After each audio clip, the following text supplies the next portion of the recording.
Quite a tragedy कि पाकिस्तान के army chief general Asim Munir साहब को किसी भी किस्म का फॉर्मल ऑफिशियल गवर्नमेंटल इनविटेशन जो है ट्रंप एडमिनिस्ट्रेशन की तरफ से वाशिंगटन आने का नहीं मिला। कि इतना बड़ा इजराइल से आप टक्कर ले रहे हो, क्यों, क्या हुई? घर में रहने के बजाय आप फ्लैट में आराम फरमा रहे, बताइए आप कैसे आर्मी चीफ हैं आप? और व्हाइट हाउस की जानिब से बाकायदा तरदीद आई है जिसे छापा है द इकोनॉमिक टाइम्स ने। कहते हैं United States denies inviting Pakistan army chief Asim Munir. America ने डिनाई कर दिया है कि उन्होंने इनवाइट किया पाकिस्तान के आर्मी चीफ आसिम मुनीर को। ये जो आसिम मुनीर है कि मान ना मान मैं तेरा मेहमान। चाइना भी इस टाइम परेशान है हिंदुस्तान को लेके, क्योंकि चाइना को पता है अगर दुनिया में कोई उसे बीट कर सकता है तो वो सिर्फ हिंदुस्तान है, उसके अलावा कोई कंट्री नहीं है।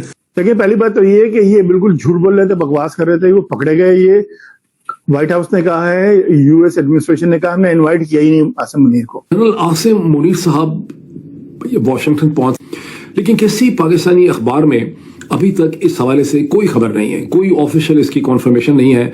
कमेंट्री कोई कमेंट जो है वो आपको पाकिस्तान के अखबारात से नहीं मिलता, which is quite a tragedy कि पाकिस्तान के army chief general Asim Munir साहब को किसी भी किस्म का फॉर्मल ऑफिशियल गवर्नमेंटल इनविटेशन जो है ट्रंप एडमिनिस्ट्रेशन की तरफ से वाशिंगटन आने का नहीं मिला। उनका तो कहना यह है कि उनको शायद यूएस पेंटागन की तरफ से भी नहीं मिला। हम लाते हैं टॉक शोज और अनलिमिटेड एंटरटेनमेंट सिर्फ यूट्यूब पर। अगर आपने अभी तक हमारा चैनल सब्सक्राइब नहीं किया तो अभी सब्सक्राइब करें और बेल आइकॉन को क्लिक करके हमारी लेटेस्ट वीडियोस के बारे में अपडेट जानें। लेकिन जब इस किस्म के दावे किए गए तो फिर उन दावों की तरदीद तो आनी थी, और व्हाइट हाउस की जानिब से बाकायदा तरदीद आई है जिसे छापा है द इकोनॉमिक टाइम्स ने।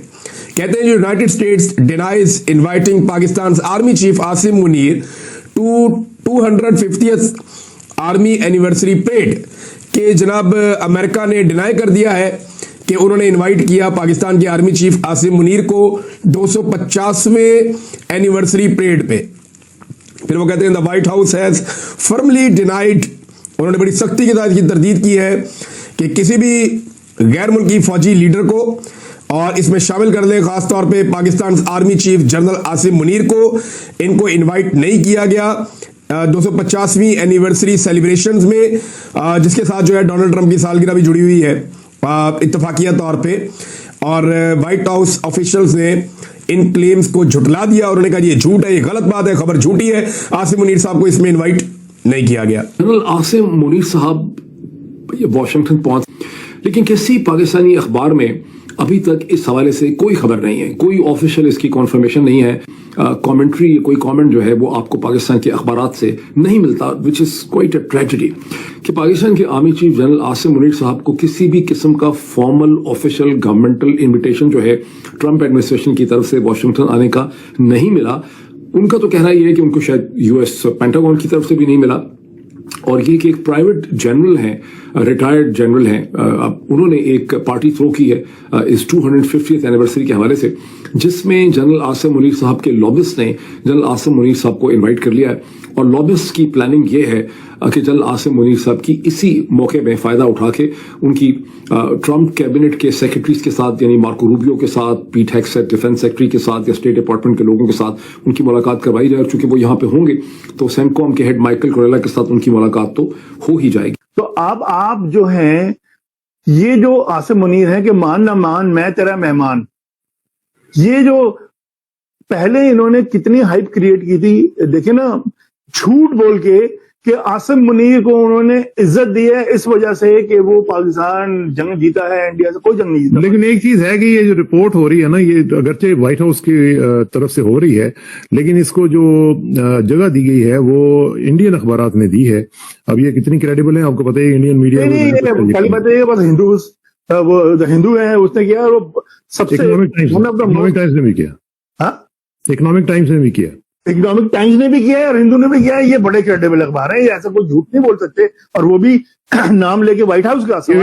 बेसिकली वो ये कह रहे हैं the White House has categorically denied reports that any foreign military leader including Pakistan army chief field marshal Asim Munir has been invited to the upcoming US army parade in Washington. China भी इस time परेशान है हिंदुस्तान को लेके, क्योंकि चाइना को पता है अगर दुनिया में कोई उसे बीट कर सकता है तो वो सिर्फ हिंदुस्तान है, उसके अलावा कोई कंट्री नहीं है। चाइना भी घुटने टेक चुका हुआ है हिंदुस्तान के आगे। आपको याद होगा लद्दाख में कितना बड़ा मामला चल रहा है हिंदुस्तान का और चाइना की कितनी जंग का मामला है, कितनी जगह का मसला है, तो उस जगह पे भी हिंदुस्तान अपने घुटने टेकता हुआ नजर आ रहा है। और हिंदुस्तान के साथ वो जो है ना चाइना घुटने टेकता हुआ नजर आ रहा है हिंदुस्तान के साथ दोस्ती करने के लिए।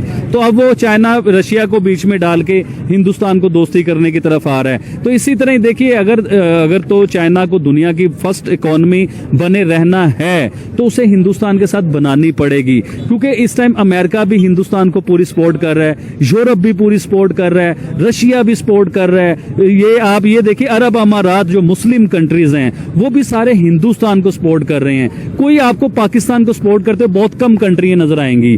तो हिंदुस्तान इन स्पोर्ट्स की वजह से तो हिंदुस्तान एक स्ट्रॉन्ग कंट्री बन चुका है, स्ट्रॉन्ग पावर बन चुका है, दुनिया की बड़ी इकोनॉमी बन चुका है, दुनिया की हर चीज उधर बनाई जा रही है। मैडम बिल्कुल आपकी ये बात ठीक है। अगला सवाल मैं आपसे ये करूंगी, क्या लगता है आपको कि जिस तरह से भारत है वो फलस्तीन को भी सपोर्ट करता है, वो इसराइल को भी सपोर्ट करता है, तो ये जो स्पोर्ट्समैनशिप का एक हमें नजर आ रहा है जज्बा, ये कहाँ तक लेकर जाएगा भारत? क्योंकि भारत डिप्लोमेटिक वेज बहुत अच्छे बनाता है। एक्चुअली भारत की ना कुछ पॉलिसीज हैं जो जिन्हें कहा जाता है बड़ी आउटस्टैंडिंग किस्म की पॉलिसीज हैं। देखिए मैं आपको इसराइल की बात पे बाद में लेके आता हूँ, पहले हम चलते हैं रशिया की तरफ। रशिया से जब तेल के मामलात हुए, अमेरिका ने आंखें दिखाई हिंदुस्तान को, लेकिन हिंदुस्तान नहीं डरा, उसने तेल लेके दिखाया, अपने लोगों को फायदा दिया।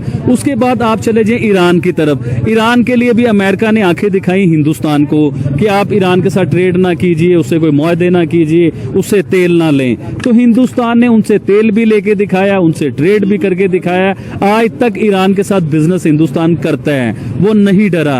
अब आ जाए आप इसराइल की तरफ या दूसरी कंट्रीज की तरफ, इनकी जंग की तरफ आ जाए, तो हिंदुस्तान की पॉलिसी है दोस्ती की, उसकी जंग की पॉलिसीज नहीं है। आप पिछले 20, 30, 40 सालों में निकाल के देखें कि हिंदुस्तान ने कितने मुल्कों के साथ जंग लड़ी है या कितने मुल्कों को ब्लैकमेल की है। देखिए तरक्की जो मुल्क करते हैं उनकी कामयाबी ये होती है कि वो जंगों की तरफ नहीं जाते, वो अपने मुल्क को जो है ना बिजनेस की तरफ लेके आते हैं, अपने मुल्क में इंडस्ट्रीज लेके आते हैं, अपने मुल्क में कारोबार लेके आते हैं, अपने मुल्क में इन्वेस्टर जो है उन्हें फायदा देते हैं वो लोग। लेकिन हम लोग जो है ना सिर्फ जंगी सामान इकट्ठा करने पे अपना टाइम जाया करते हैं, सिर्फ जंग के लिए हम कोशिश कर रहे होते हैं। हम लोग ये कोशिश नहीं करते, ये पिलकती हुई आवाम, ये महंगे बिजली के बिल, ये महंगा आटा, ये महंगे राशन, हम लोग इसके ऊपर काम नहीं करते। हम करते हैं काम एटम बम के ऊपर, हम काम करते हैं यूनाइटेड नेशन में जाके जी हमने कश्मीर के मुद्दे को उठाना है। हम उधर जाके यूनाइटेड नेशन में अगर ये मुद्दा उठाएं, पूरी दुनिया के 200-250 से ज्यादा मुल्क के वजीर आजम उन जगहों पे मौजूद हैं, तो उधर जाके हम अगर ये मुद्दा उठाएं कि पाकिस्तान में बिजली की शॉर्टेज है, पाकिस्तान में आटे की शॉर्टेज है, पाकिस्तान तरक्की नहीं कर पा रहा है, पाकिस्तान इकोनॉमी वाइज जमीन पे आ चुका हुआ है, हम उधर जाके कश्मीर की बात करते हैं, हिंदुस्तान उधर जाके बात करता है इकोनॉमी की। तो आपको ये वीडियो कैसा लगा कमेंट बॉक्स में जरूर लिखिए, इस वीडियो को लाइक कीजिए, शेयर कीजिए, सब्सक्राइब करना ना भूलिए आपके चैनल EFC.Z को। तो मिलते हैं अगली वीडियो में। जय हिंद।